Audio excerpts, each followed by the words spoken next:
ప్రేమించాడు, కుంటివారిని ప్రేమించాడు, బలహీనులను ప్రేమించాడు, వెలివేయబడిన వాళ్ళని ప్రేమించాడు. దేవుని ఆధారంలో నుండి మనుషులను మరలా తన వైపుకు, తనకు సమీపంగా, తనకు దగ్గరగా, తనతో సహవాసం. పాపి అయ్యాడు.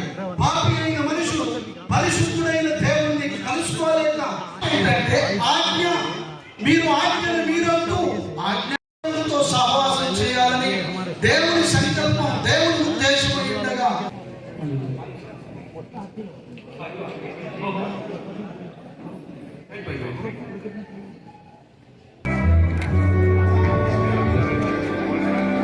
సీనియర్స్ అందరూ కూడా ముందుకు రండి. సీనియర్స్ అవకాశం ఇవ్వండి.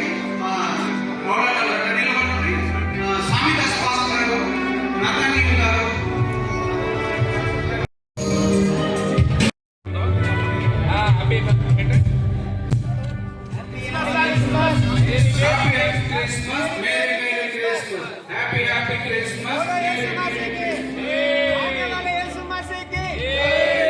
నా యేసు రాజు నాకై